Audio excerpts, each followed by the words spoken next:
बिस्मिल्लाहिर्रहमानिर्रहीम। Welcome to believe the techs YouTube channel. आज का जो मेरा टॉपिक है बैंक स्टेटमेंट के रिलेटेड है कि कैसी बैंक स्टेटमेंट होनी चाहिए जिसकी बेस के ऊपर हमें शेंजन का वीज़ा मिल जाए, कनाडा का वीज़ा मिल जाए, यूके का वीज़ा मिल जाए, यूएस का वीज़ा मिल जाए, ऑस्ट्रेलिया का वीज़ा मिल जाए। कौन सी ऐसी गलती है जो कि हम लोग मोस्टली जो लोग हैं 90 to 95% जो वो लोग हैं जो ये गलती करते हैं।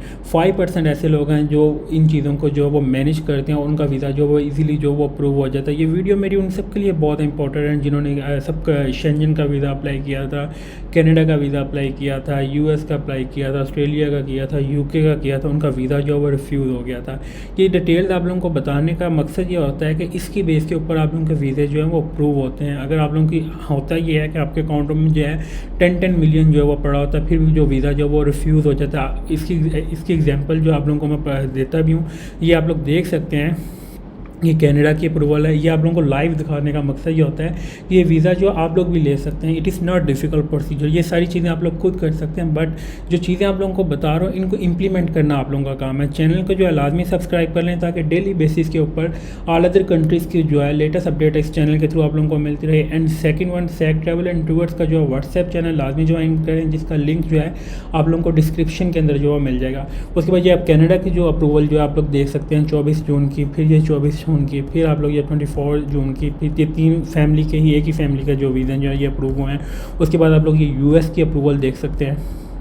उसके बाद फिर मैं आप लोगों को थोड़ा सा ये स्क्रॉल डाउन करके आपको सारी चीज़ें मैं बताता हूँ कि हम लोग ये वीज़ा जो है ये फिर आप लोग यूएस के ग्रुप टूर की वीज़ा अप्रूवल देख सकते हैं। फिर ये आप लोग कनाडा की अप्रूवल देख सकते हैं। इसमें फिर ये आप लोग शेंजन की अप्रूवल देख सकते हैं। 4 वीज़े जो है शेंजन की, जिनका वीज़ा भी इनका जो स्टार्ट होना है वो 12 अक्टूबर 2026 को होना है और ये यंग है। मोस्टली लोगों का कंसेप्ट क्या होता है कि हम लोग यंग है, हमारी एज कम थी जिसकी बेस के ऊपर हमारा वीज़ा जो रिफ्यूज़ होगा, जबकि ऐसा कुछ भी नहीं होता। हमारी मिस्टेक कहाँ पे होती है, कोई ना कोई डॉक्यूमेंटेशन पे, कि हम लोग को हम कोई ना कोई ऐसा डॉक्यूमेंट जो है वो अटैच करते हैं या कोई ना कोई ऐसी गलती करते हैं जिसकी बेस के ऊपर हमारा वीज़ा जो है वो रिफ्यूज़ हो जाता है।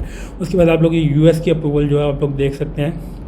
उसके बाद फिर आप लोग जो है फिर ये यूएस की अप्रूवल देख सकते हैं। ये सारी चीज़ें आप लोग को फिर आप लोग ये कंसेप्ट उनका है जो बर्थ डेट ऑफ बर्थ 17 अक्टूबर 2001, जो मोस्टली लोग कहते थे कि सर हमारी एज कम थी जिस वजह से हमारा वीज़ा जो है रिफ्यूज़ है। अगर इसकी बेस के ऊपर तो होता है तो इनका भी ना लगता, किसी का भी ना लगता। मोस्टली जो अप्रूवल आई हैं इनकी जो एज थी वो डेट ऑफ बर्थ की आप लोग देखी जाए तो इनकी डेट ऑफ बर्थ जो है वो बिलो 30 ईयर्स है। कि मोस्टली जो लोग हैं, एक फैमिली है जिसकी एज जो है वो ज़्यादा थी, वो भी मैं आप लोगों को बताता हूँ वो किसकी थी। उनकी शायद डेट ऑफ बर्थ हाइट वो हसन रज़ा की जो है 45 ईयर्स थी, और रिदा शाह जो है 27 की थी, और हुसैन रज़ा जो है 19 के थे, 19 ईयर्स के थे। ये सारी डिटेल आप लोगों को बताने का मकसद ये है जो आप लोगों ने माइंड कंसेप्ट अपना बनाया हुआ है, ये ऐसा कुछ नहीं है। फर्स्ट वन एंड सेकंड, जब आप लोग किसी भी कंट्री का वीज़ा अप्लाई करें तो ये डॉक्यूमेंट्स आप लोगों के पास होने चाहिए। पासपोर्ट आप लोगों के पास होना चाहिए, CNIC आप लोगों के पास होना चाहिए, हाउस एड्रेस आप लोगों के पास, email, phone number, marital status, parents detail, travel history, education detail, उसके बाद business detail, employment and job detail, social media account, photograph, proof of fund, proof of ties to home country. ये सारी 15 documents जो आप लोगों के पास हों तो then you apply any country visa. Like Schengen का तब अप्लाई करें, यूके का तब अप्लाई करें, यूएस का तब अप्लाई करें, कनाडा का तब अप्लाई करें। अब हम अपने टॉपिक की तरफ मूव होते हैं। अच्छा, हमारे पास वेल मेंटेन, आज का जो हमारा टॉपिक है वो होता है वेल मेंटेन बैंक स्टेटमेंट। ये मैं राइट डाउन आपको प्रैक्टिकली चीज़ें बताऊंगा, ये नहीं कि मैं ज़बानी कलामी आप लोगों को बताई जा रहा हूँ, आप लोगों को समझ आए ना आए पता, मुझे भी नहीं ऐसे पता लगना कि मैंने क्या बता दिया, आप लोगों को भी नहीं समझ लगनी मैंने क्या बोल दिया। इसलिए ये मैं थोड़ी सी चीज़ें राइट डाउन करके आप लोगों को लिख के बता रहा होता हूँ ताकि आप उसको देख के इसको प्रैक्टिकली जो है वो इम्प्लीमेंट कर लें। If you will not implement then you will never get any country visa. If you will implement you will get any visa. First closing balance जो होना चाहिए मोस्टली लोगों का होता है, कितना होना चाहिए closing balance 1.5 million, it's okay. अब हमने अब 1.5 मिलियन को जस्टिफाई करना है। 1.5 मिलियन जस्टिफाई क्या करना है कि ये 15 लाख रुपया हमारे अकाउंट में आया कहाँ से है। ये हमारे पास सेविंग है, इट्स ओके भाई। ये 15 लाख रुपए की हमने सेविंग कैसे की है? हम पहले कंसर्न करते हैं जॉब होल्डर, डिस्कस करते हैं sorry job holder. Job holder की सैलरी है लाइक 2 लाख। 2 लाख में से उसने 6 मंथ की जो स्टेटमेंट निकालनी है, उसने क्या करना है, इसमें से जो अपनी पर्सनल जिसमें सैलरी आ रही है इसमें कुछ छेड़खानी नहीं करनी। इसमें अदर अमाउंट जो आप लोगों ने डिपॉजिट नहीं करनी, लाइक आपकी जो पर्सनल अकाउंट, बिजनेस अकाउंट में आप जो मर्ज़ी करें, अदर अकाउंट में आप जो मर्ज़ी करें, जिसमें आपकी सैलरी आ रही है इसको छेड़खानी नहीं करनी।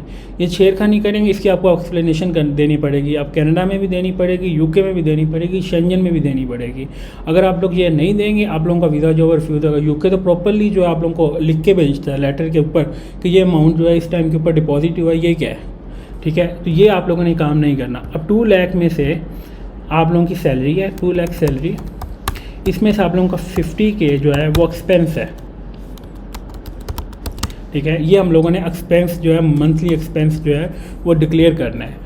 उसमें सब हमारे पास जो रिमेनिंग अमाउंट आ जाती है वो 1.5 मिलियन। 1.5 मिलियन को हम लोग कर देते हैं 1.5 मिलियन को मल्टीप्लाई बाई 6 कर देते हैं, तो ये बन जाता है 9, ठीक है। 9 लाख जो है हमारे पास आ जाती है सेविंग लास्ट 6 मंथ के, लास्ट 6 मंथ, ठीक है। उसके बाद हम फर्दर जो हमारे पास हमारे पास सोर्स ऑफ इनकम अदर भी है। लाइक हमारे पास कोई गोल्ड टाइप है, हमने गोल्ड सेल किया है, गोल्ड सेल किया है, प्रॉपर्टी सेल किया है, प्रॉपर्टी सेल किया है, या रेंटल इनकम है, रेंटल इनकम है, कोई भी other source of income, in other word other source of income, वो आपने इस अकाउंट में ऐड करना है विद प्रूफ। जिसका प्रूफ नहीं होगा वो आप लोगों ने इस अकाउंट के अंदर अमाउंट जो है वो डिपॉजिट नहीं करनी है। जिसका लाइक आपके पास अपने गोल्ड सेल किया उसकी स्लिप्स हैं, तो आप लोग इसमें आप लोग अमाउंट जो है वो डिपॉजिट करवा सकते हैं। बट मेक श्योर कि आप लोगों की काउंट टू काउंट ट्रांजैक्शन होनी चाहिए। काउंट टू काउंट ट्रांजैक्शन का मतलब यह है कि उस शॉप वाले से आपके अकाउंट में ट्रांजैक्शन या आप लोगों की डिपॉजिट अमाउंट होनी चाहिए, और उसकी स्लिप्स आप लोगों ने अपनी जब आप लोगों ने केस फाइल करना है उसके अंदर आप लोगों ने अटैच करनी है कि ये मेरी गोल्ड मैंने सेल किया था, ये मेरे पास सेविंग पड़ी है, मैंने प्रॉपर्टी सेल की थी, मेरे पास ये है। आप लोगों ने प्रूफ प्रोवाइड करना है, ठीक है। प्रूफ प्रोवाइड करना है कि ये आपके पास रिमेनिंग अमाउंट जो है 6 लाख रुपए आपके पास कहाँ से आया है। उसके बाद हम आ जाते हैं बिज़नेस की। बिज़नेस का एक थोड़ा सा बड़ा इशू आता है, बिज़नेस अकाउंट। जो बिज़नेस मैन होते हैं, अच्छा इनका क्या सिनेरियो होता है, इनकी मंथली इनकम जो है नॉट फिक्स। इनकी मंथली इनकम जो है वो फिक्स नहीं होती। लाइक कभी 2 लाख आ रही है, कभी 3 लाख आ रही है, कभी 5 लाख आ रही है, तो कभी 10 लाख आ रही है। मोस्टली बिजनेसमैन को कोई भी बंदा ये नहीं कह सकता बिजनेसमैन कि मेरी मंथली इनकम जो है एग्जैक्ट इतनी है। हम लोग एग्जैक्ट डिजिट जो है कोई भी बिजनेसमैन जो है वो प्रोवाइड नहीं कर सकता। उनका क्या होता है, इनके बिजनेस एंड पर्सनल 2 अकाउंट्स होते हैं, ठीक है। अच्छा बिज़नेस में आप लोगों की मल्टीपल ट्रांजैक्शन होती रहे, लाइक आपकी 10 मिलियन 20 मिलियन, कोई मसला नहीं है। ये 10 मिलियन को हम लोग ले लेते हैं, ये आपकी ट्रांजैक्शन है, इसमें आप लोगों का एक्सपेंस भी है। इसमें से आप लोग अपनी सेविंग निकालते हैं। आप लोगों की हर मंथली जो है आप लोग सेविंग करते हैं पर्सनल में। इसमें लाइक आपने इस अकाउंट के अंदर जो है आपने 500,000 जो है वो डिपॉजिट कर दिया। 500,000 आपने लाइक 0.5 लाख जो है आप लोगों ने इसमें डिपॉजिट कर दिया है। ये आपका पीछे रह गया 95 में से आप लोगों का 50 लाख का एक्सपेंस हो जाए, ये आपका कंपनी का एक्सपेंस है, ये आप लोगों का पर्सनल एक्सपेंस नहीं है। आप लोगों के जो पर्सनल एक्सपेंस हैं ये कंपनी एक्सपेंस हैं, कंपनी एक्सपेंस इधर से करने हैं, और जो पर्सनल एक्सपेंस हैं वो आप लोगों ने इस अकाउंट से करने हैं। पर्सनल एक्सपेंस लाइक आपके 1 लाख है, तो आप लोगों के अगर देखा जाए तो आपके 4 लाख मल्टीप्लाई बाई 6, तो ये आपकी जो स्टेटमेंट बनेगी वो 24 लाख की बनेगी। 24 लाख की पर्सनल, ठीक है। बिज़नेस आपकी बेशक 10 लाख 20 लाख की हो, 80 लाख की हो, 50 लाख की हो, वो मैटर नहीं करते। जो आप लोगों की पर्सनल बनेगी वो ये बनेगी, ये 500,000 की सेविंग के साथ। अगर 500,000 की आपकी सेविंग है, पर्सनल में आप लोगों का 1 लाख एक्सपेंस है, तो आपका जो 6 मंथ की सेविंग है वो 24 लाख है। इसको कहते हैं वेल मेंटेन बैंक स्टेटमेंट। अगर आपके पास ये स्टेटमेंट है तो आप लोग यूके का वीज़ा भी हासिल कर सकते हैं, आप लोग जो है कनाडा का वीज़ा भी हासिल करते हैं, आप लोग यूएस का भी कर सकते हैं, आप लोग किसी भी कंट्री का वीज़ा जो है ईजिली हासिल कर सकते हैं अगर आप लोगों ने वेल मेंटेन बैंक स्टेटमेंट की हुआ है। Thank you for watching. अल्लाह हाफिज़।